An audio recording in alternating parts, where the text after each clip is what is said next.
What's that? You would like a silly list here on What Culture, hosted by me, Simon Miller? You got it. So yeah, make sure you do subscribe first, and we are about to get into the A to Z or Z obscure wrestling terms. And always remember, if you don't know one of these, you're not a real fan. That's what Twitter says all the time. Let's go.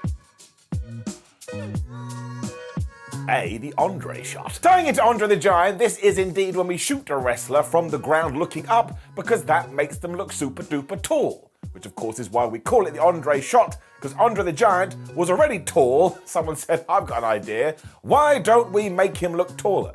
And it works. Go on the internet and just Google how tall was Andre the Giant. Some people say he was 7'7". I tell you right now, he wasn't. B, the blowjob. No, not that. You with your disgusting mind. Ridiculous. Very sadly, back in the day, this was a term that some people used to describe a group of male wrestlers that were basically put together or were put on the show to try and attract a female demographic.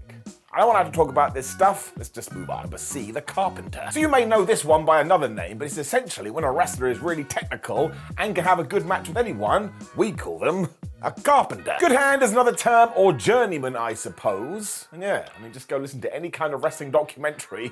When somebody does become a star, at some point in their career, they just get told, well, you're a good hand. D is for deadweight. Sandbagging has taken over in 2023, but yeah, if you go to pick up your opponent and they just go all dead on you, they are dead weight, which means it's going to be harder to pick them up. Now, I wrestle, and sometimes people do this to me.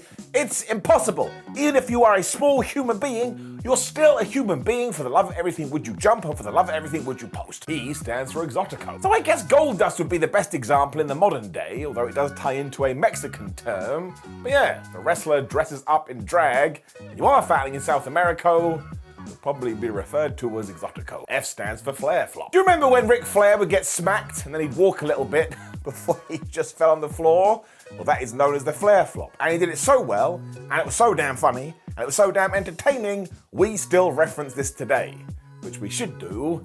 Stuff like this that makes professional wrestling the best. G stands for goozle, or basically a choke slam. I know, right? I mean, it actually means to grab somebody by the neck, but 9 times out of 10 in wrestling, that's when you're going for a slam via the choke. I don't really know why we call it a goozle. Maybe it's got something to do with a chicken.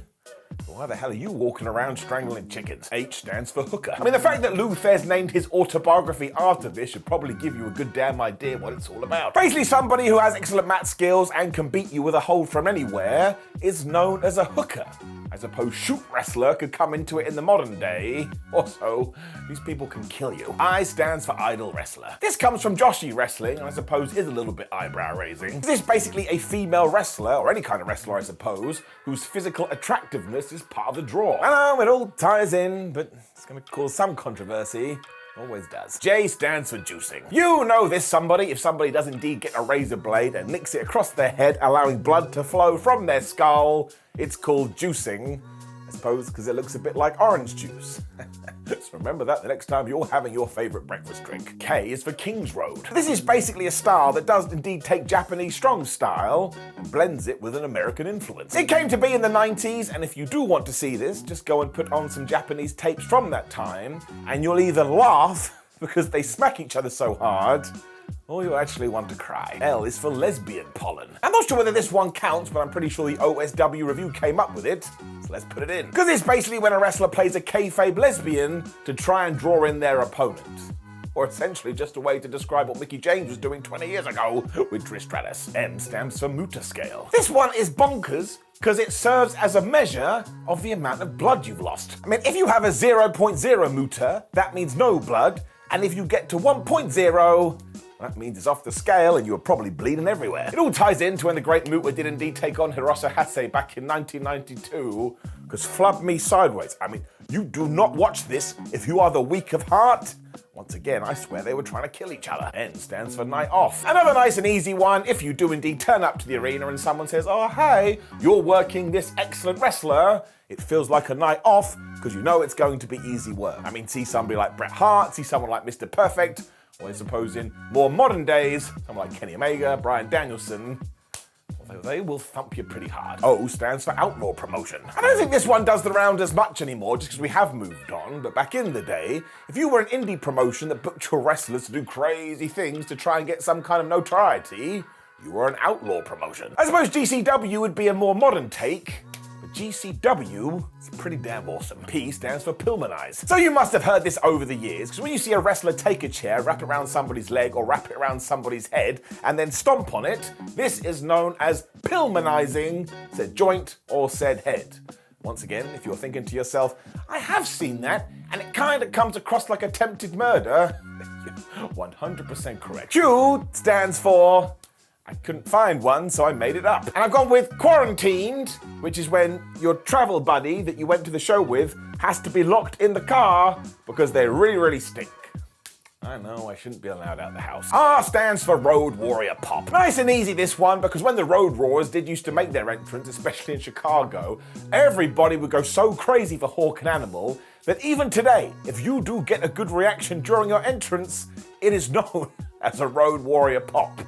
That's when you know you're pretty damn over. S stands for schmaz. Or when a match breaks down and there's no ending and it basically descends into chaos. And I'll tell you the first time I heard this, and you're probably the same, when you were watching the Wrestling with Shadows documentary and you heard that secret conversation between Bret Hart and Vince McMahon. I can't remember which way around it goes, but one of them is like, oh man, it could just end as a schmaz or something, because that was the plan. The Hart Foundation were going to be out there, DX were going to be out there, the match would be thrown out, and what's that called? Conductor hands, schmaz. T stands for trachoma. We go to Strangler Lewis for this one, because he used to get so much dirt and other crap in his eyes from dirty wrestling rings that this poor soul went blind because he had trachoma. I mean, that wouldn't happen today, but sheesh, it's absolutely terrible. If you do earn a wrestling promotion, clean the damn ring. U stands for underneath. Also, I suppose, known as the undercard, anybody that does serve underneath the main event.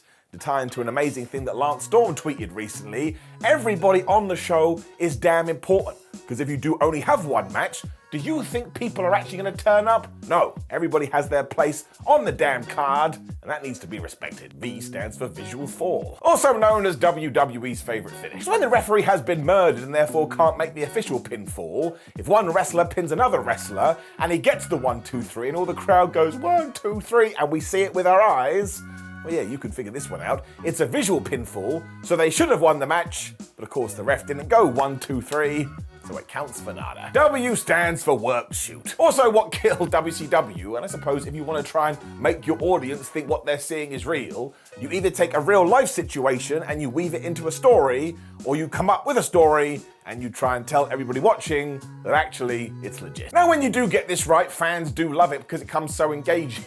The problem with someone like Vince Russo is that he wanted to do it all the damn time. And it's the law of diminishing returns. X stands for the X signal. Now, if you ever see a referee do this in the middle of a match, it is signaling to the bank, oh no, a certain wrestler has got injured for real, so we need to do something. But again, now that companies know that the fans know that, sometimes a referee will do it and it ties into the story. So it just blurs the lines and makes this all very confusing. Y stands for young boy. Essentially, as soon as you do enter the New Japan dojo because you want to be a wrestler, you will be dubbed as a young boy. I suppose rookie is a more mainstream term, and you are going to have to work your ass off, and you'll also be paired with a veteran wrestler, and you bet your ass you need to do everything they say. It's called paying your dues. And finally, Z stands for Zamboni. Well, I'm not sure how real this is, but it is out there, because apparently, if you do smack somebody in the penis during a wrestling match, this is called a Zamboni. So here's what I want you to do. Next time you do get kicked in the balls, as you are going down going, oh, my penis area, I just want you to randomly shout out Zamboni and see what happens. And if a wrestling fan goes, oh, I understand, well, we can finally put that one to bed. Now, I'm sure there's a bunch of other obscure terms that we can talk about, so make sure you leave them in the comments below. There's another list on the screen right now, so do give it a click. Before you like the video, share the video and subscribe. Head over to whatculture.com where you can keep up to date with all the wrestling news. And you can come say, hi, Simon. Hey, What Culture? At Simon316 and at What Culture WWE on Twitter, Instagram, and who knows what else. My name is Simon for What Culture. Thank you very much for joining me for an English lesson, I suppose. It's rare we do that. Hopefully you learned something. Goodbye.